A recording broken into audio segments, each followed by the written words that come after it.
નમસ્કાર મિત્રો, સ્વાગત છે તમારું ચેનલમાં। પાઠ 3 બિલીને આવ્યા ચક્કર। જો અહીંયા અભિનય સાથે બતાવ્યું છે, તમારે અભિનય સાથે ગીત ગાવાનું છે અને અભિનય કરવાનો છે। એક બિલાડી જાડી, તેણે પહેરી સાડી, સાડી પહેરી ફરવા ગઈ, તળાવમાં તે તરવા ગઈ, તળાવમાં તો મગર, બિલીને આવ્યા ચક્કર, સાડીનો છેડો છૂટી ગયો, મગરના મોંમાં આવી ગયો, મગર બિલીને ખાઈ ગયો। જો અહીંયા અભિનય આપેલો છે તમને।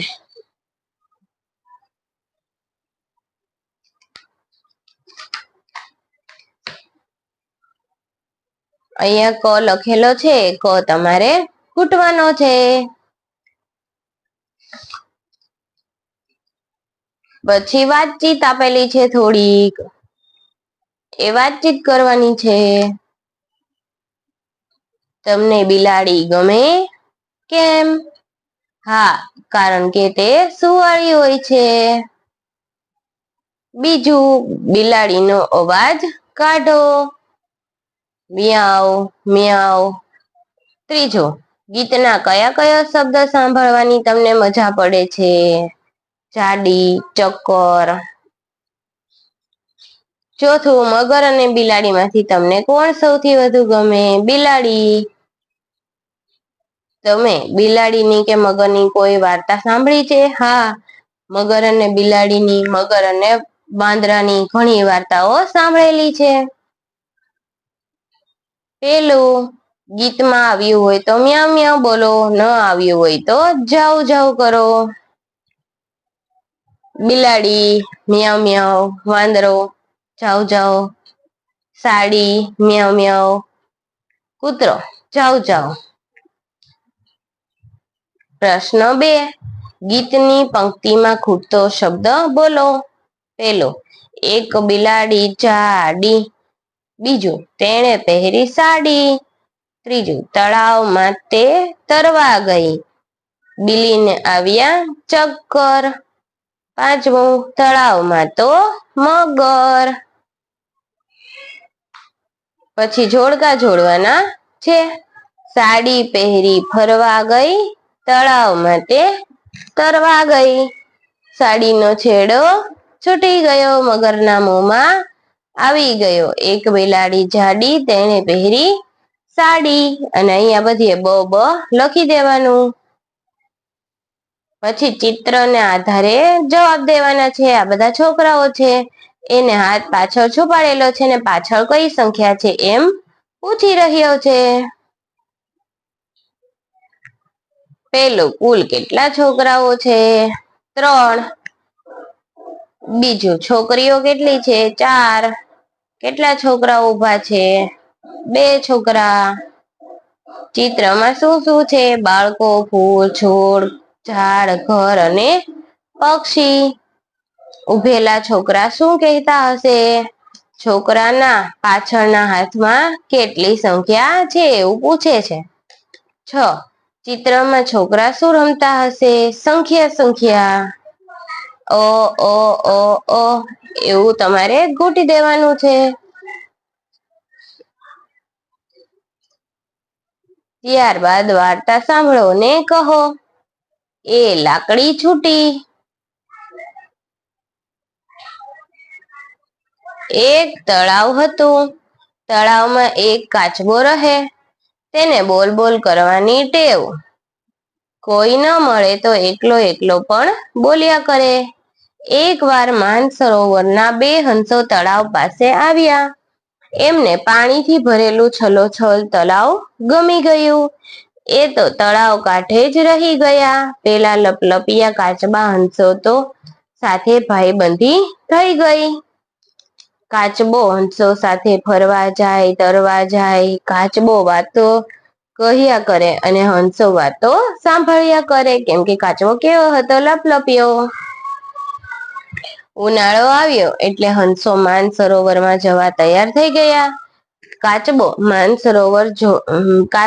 પણ માનસરોવર જોવાનું મન થઈ ગયું. એણે કહ્યું, હંસોને કહ્યું, મારે આવવું છે, મારે માનસરોવર જોવું છે. હંસોએ કીધું, પણ અમે તને કેમ કરીને લઈ જઈએ? તને તો ઉડતા નથી આવડતું. કાચબો કહે, કોઈ ઉપાય કરીને મને પણ લઈ જાઓ. હવે તો આપણે ભાઈબંધ કહેવાઈએ. હંસોએ એક ઉપાય કર્યો. એ તો લાકડી લઈ ગયા અને બે છેડેથી ચાંચ વડે કાચબાને મોઢાને વડે વચ્ચેથી લાકડી પકડાવી. સાથે સાથે એમણે શરત કહ્યું.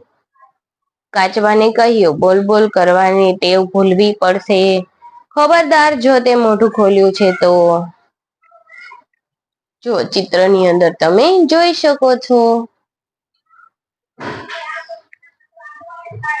માનસરોવર જોવાની લાલચને લીધે કાચબાએ શરત કબૂલ રાખી. હંસો તો ભાઈ ચાંચમાં લાકડી બગડીને ઉડ્યા. સાથે કાચબા ભાઈ પણ. રસ્તામાં મોટા મોટા જંગલો, મોટા મોટા સરોવરો, મોટા મોટા પહાડો આવ્યા. મોટી મોટી નદીઓ પણ આવી. રસ્તામાં એક ગામ પણ આવ્યું. ગામ લોકોએ ઊંચે નજર કરી. કાચબા ભાઈને ઉડતા જોઈ સૌ હસવા લાગ્યા. કાચબા ભાઈની નજર પડી. એમને થયું, ગામ લોકોને કંઈક સાંભળવું છે. પણ જેવા બોલવા ગયા એવી જ લાકડી છૂટી ગઈ અને કાચબા ભાઈ જમીન ઉપર પડી ગયા. હવે વાતચીત કરવાની છે. તમે ઉડી શકો છો? ના, અમે નથી ઉડી શકતા. કારણ કે પાંખો નથી. કોણ કોણ ઉડી શકે છે? એના નામ કહો. ચકલી, પોપટ, હંસ, બુલબુલ. પાણીમાં કોણ કોણ રહે છે?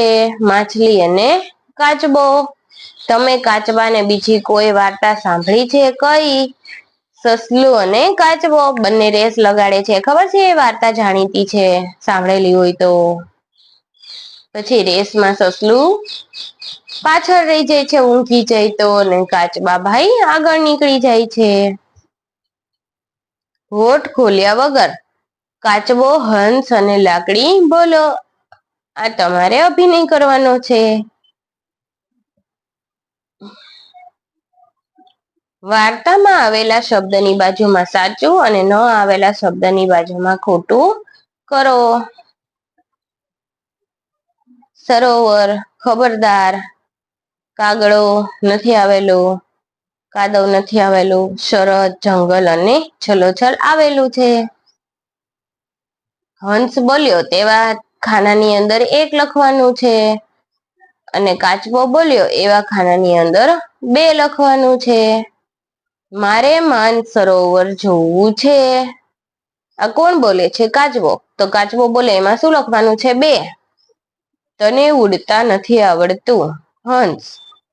હંસ બોલે, એમાં એક. હવે તો આપણે ભાઈબંધો કહેવાઈએ. કાચબો, ખબરદાર, જો મોઢું ખોલ્યું છે તો. હંસ, એક. તારે બોલ બોલ કરવાની ટેવને ભૂલવી પડશે. હંસ, એક. અને ક શોધીને લખવાનો છે. ત્યારબાદ ટપકા જોડીને પૂર્ણ કરવાનું છે મૂળાક્ષરોને.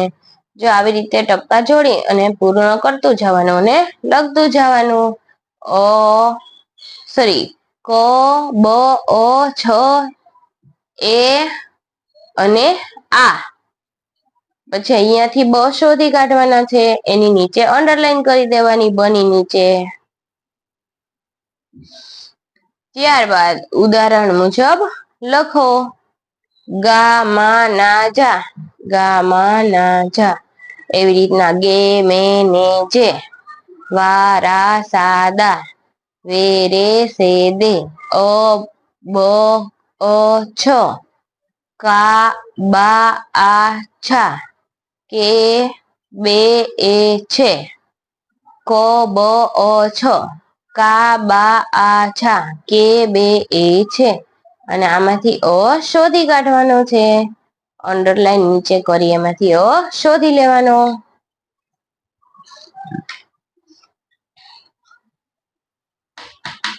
ત્યારબાદ ઉદાહરણ મુજબ લખો. ન, ના, ને. તો અહીંયા જેવું લખેલું છે એવું તમારે સાઈડમાં લખી કાઢવાનું છે.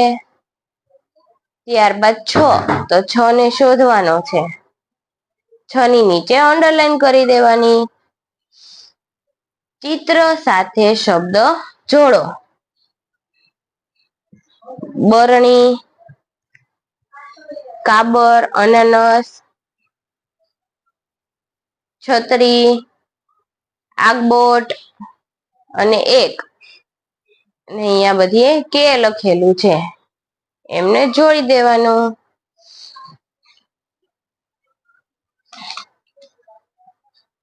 ત્યારબાદ ઉદાહરણ મુજબ ક, બ, છ ઓળખો, રાઉન્ડ કરો અને ગણો. ક, છ, અ. અહીંયા જો બની ફરતે આપેલું છે. ક, બ, છ. ક, બ, છ ગોતી ગોતીને રાઉન્ડ કરી દીધા છે. હવે જોવાનું છે, આપણે ગણવાનું છે એની અંદર કેટલા લખેલા આવ્યા.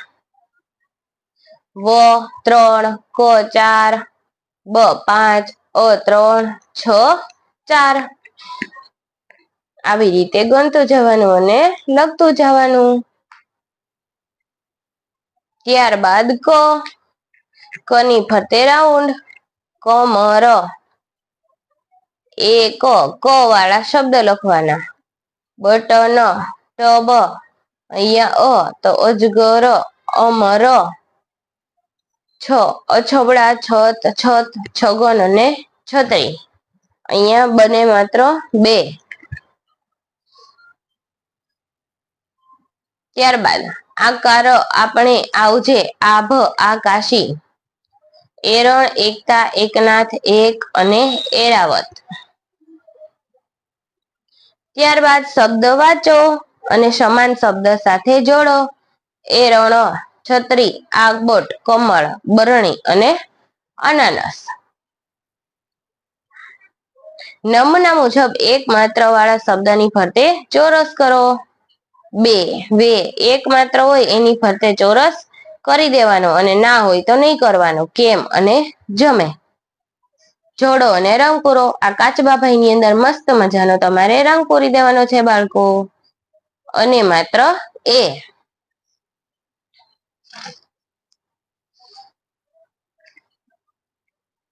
ત્યારબાદ જુઓ તો વાક્યને ચિત્ર સાથે જોડો. આ કાન છે તો જો આમને ક્યાં જોડી દેવાનો? કાન સાથે. ઓકે. આ મકાન છે તો મકાન સાથે જોડી દેવાનું. આ કાબર છે તો કાબર. આ વાનર છે તો વાનર સાથે. બસ, અનાનસ અને અહીંયા છનેકાનો માત્ર છે. નીચેના શબ્દ જોઈ લખો. કાબર, બસ, અજગર, કાન, બાર, નાક. અને અહીંયા 5 5 લખી દેવાનું છે. થેન્ક યુ બાળ દોસ્તો. તમને મારા વિડીયો પસંદ આવતા હોય તો ચેનલના વિડીયોને લાઈક કરો, કોમેન્ટ કરો. તમે નવા હોય તો ચેનલને સબસ્ક્રાઇબ કરી દો અને તમારા મિત્ર કોઈ નવા વિડીયો જોવા માંગતા હોય તો એને પણ શેર કરી દો. ફરી આભાર. થેન્ક યુ બાળ દોસ્તો.